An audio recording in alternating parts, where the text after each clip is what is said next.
I'm Tony Zambodi.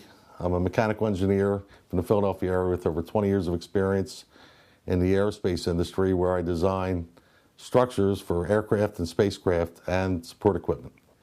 I started looking at the building collapses that occurred in New York City on September 11, 2001, after reading a paper from a BYU physics professor, Dr. Stephen Jones, where he discussed what seems to be huge amounts of molten metal found in the rubble of just the 3 buildings that collapsed.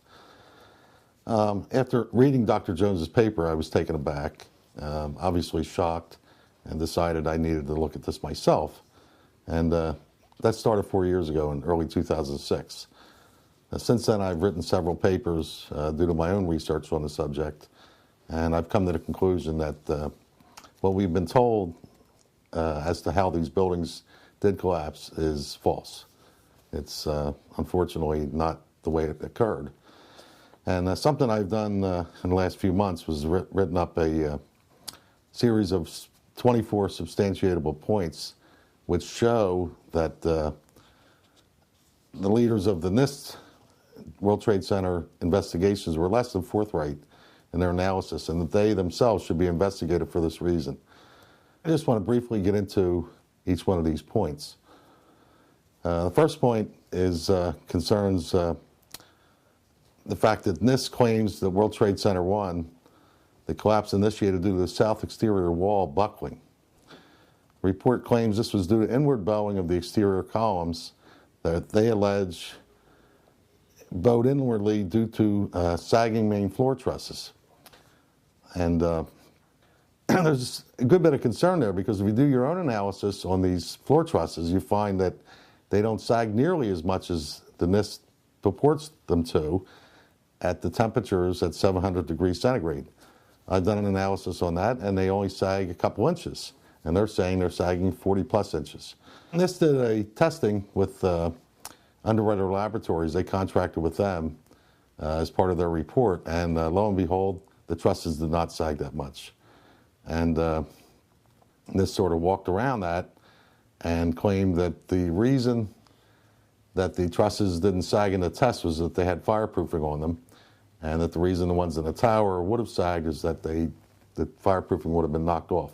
You need to bear in mind that the south wall was completely on the opposite side of where the aircraft impact occurred. So that in itself should lead one to sort of be concerned about that. It's very difficult to knock all that fireproofing off all the way on the other side of these over 70 yards wide buildings. And what NIST doesn't do, in addition to that, they try to say that these floor trusses would have caused them to sag, but there's a problem with it in the sense that you need about the weight that's on 12 trusses to cause them to sag that much. So what they do in their analysis is say that several disconnected, like 10 of them, 10 or 11 disconnected and put the load on one. But the problem there is then why wouldn't the bolts that connect them to the outside wall column fail if they have the load of 12 on that one? Why did all the earlier 11 fail, but this one didn't fail? There's sort of a dichotomy going on there. In addition to that, the NIST model could not get the wall to fail with natural inputs. They had to add a horizontal force on the columns to get them to buckle. So even in their model, it shows the sagging floor trusses could not cause it. They couldn't get it to happen with natural inputs. I think that's a very serious issue, and it shows a lack of engineering rigor.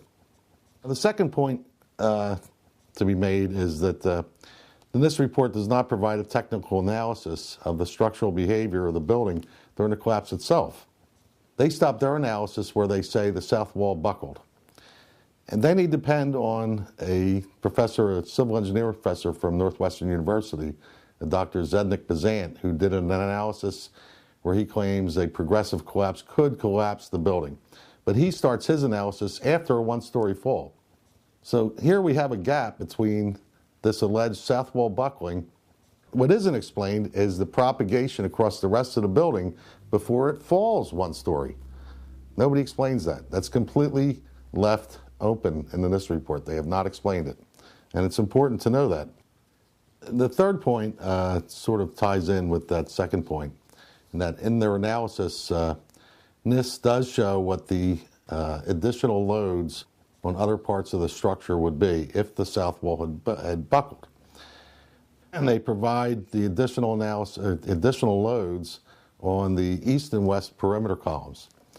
The problem for their analysis is that these loads do not cause anywhere near a failure condition in those east and west perimeter wall columns.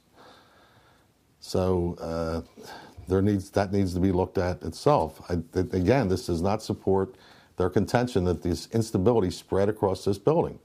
They just don't have any numbers that can support that. The fourth point covers something else that NIST does in their initiation analysis. They claim that the building tilted 8 degrees to the south towards this buckling south face and then began its descent.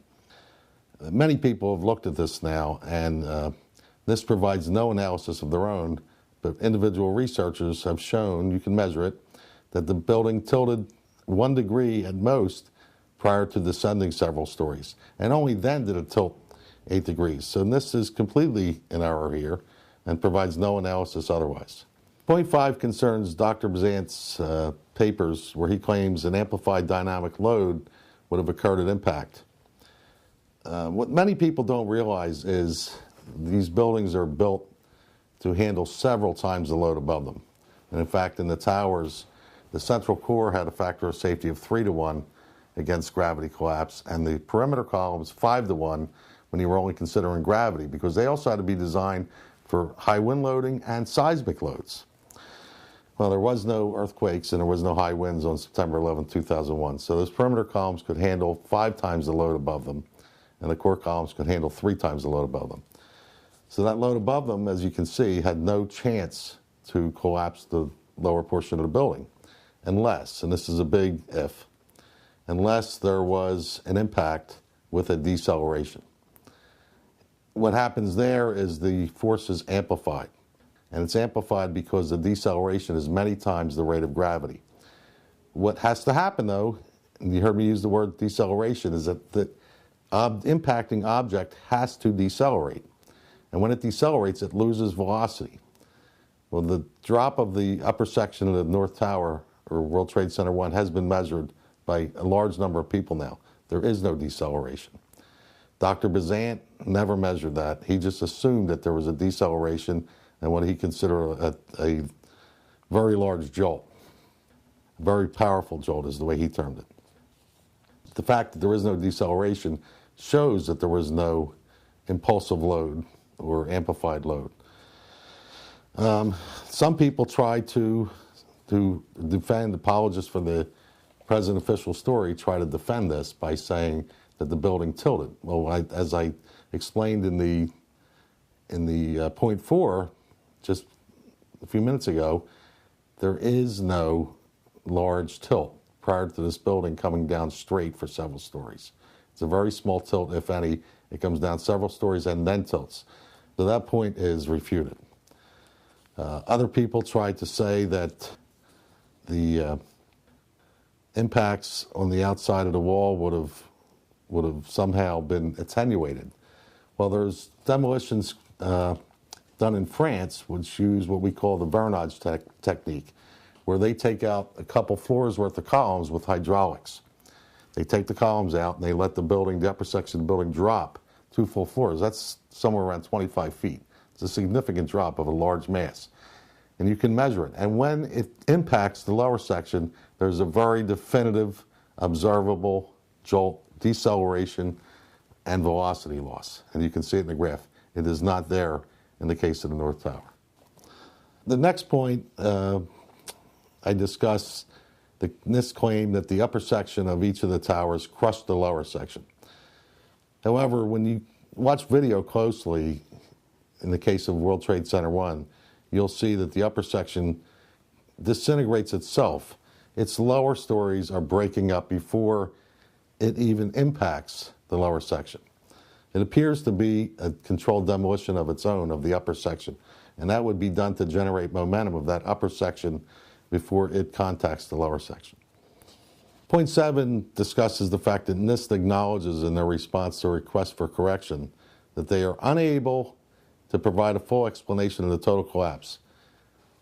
Yet they refused to consider the possibility that explosives or some other form of demolition device could have been used to cause the collapses of the towers. And the fact that controlled demolition is consistent with all the available technical evidence. The request for correction was filed by architects and engineers for 9/11 Truth and many others who simply don't believe that the collapse has been explained properly. And the response to that request for correction is NIST simply saying they're unable to provide a full explanation for the total collapse, even though that was their task given to them by Congress. Point 8, it concerns the NIST testing of the Twin Tower floor assemblies done at Underwriters Laboratories under contract to NIST. This was done per ASTM E119 in a 2-hour, 2,000-degree fire test. During the test, the main trusses sagged approximately 4 inches after 60 minutes and 6 inches after 100 minutes, which were the approximate durations of the fires in World Trade Center 1 and 2, or World Trade Center 2 and 1 respectively. Yet NIST had the main trusses sagging well over 40 inches in their models, where they had also removed the bridging trusses between the core and the perimeter. They didn't account for the effect of the bridging trusses being removed in their global model, even though they claimed they would earlier in the report. In addition to that, analysis of the main trusses show a deflection of just 2 inches with their normal floor load at 700 degrees centigrade. To gain a sag over 40 inches, NIST claims that several main trusses were caused to disconnect from the exterior columns and then applied over 10 additional normal floor loads to the few remaining connected trusses. One is then left to wonder how the claim can be made that a few sagging trusses could pull in the entire perimeter wall or any large section of it, as the connection of these few remaining trusses to the perimeter wall would not have withstood this load. In other words, they're making the claim that all these other trusses disconnected so that they can overload this one, but they're saying it wouldn't disconnect. There's a dichotomy there in my mind. Point 9 discusses the fact that NIST owned testing for actual steel temperatures on the pieces they did get from the Twin Towers had experienced temperatures over 250 degrees centigrade, where steel has not lost any strength yet. And none had experienced temperatures beyond 600 degrees centigrade, where steel loses about half its strength. So bear in mind, less than 1.5% of the steel that NIST actually got showed that it experienced any temperatures where steel would actually lose strength. 98.5% of the steel they got showed it would not lose, it had not experienced temperatures where it would lose any strength at all. The areas the steel came from that NIST did their testing on came from, according to them, the fire-affected areas. Yet these members had not experienced high temperatures that would be expected in something that would have catastrophically collapsed. In fact, like I said earlier, they didn't experience temperatures that would cause them to lose strength in 98.5% of the cases. So it's hard to say how the structure actually lost strength. This steel was all selected from the areas that were affected by the jet fuel from the aircraft impacts and subsequent fires. This calculates what they call DCR, which is a demand to capacity ratio. Many people are familiar with the term factor of safety. The towers are built to withstand several times the load above them. If it was 3 times the load above them, the factor of safety would be 3 to 1. They do what they call the DCR, and that's actually reciprocal, where the demand would be, in that case, be 1/3 of the capacity. It would be a factor of safety of 3 to 1 would be a DCR of 0.33. That means the demand was only 0.33 or 33% of the capacity. But what they do something I think that's disingenuous. When you design for a worst case scenario, you're putting the maximum possible loads on it. And that's not always what exists.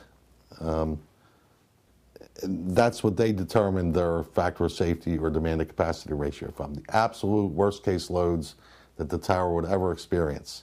But that's not what was actually on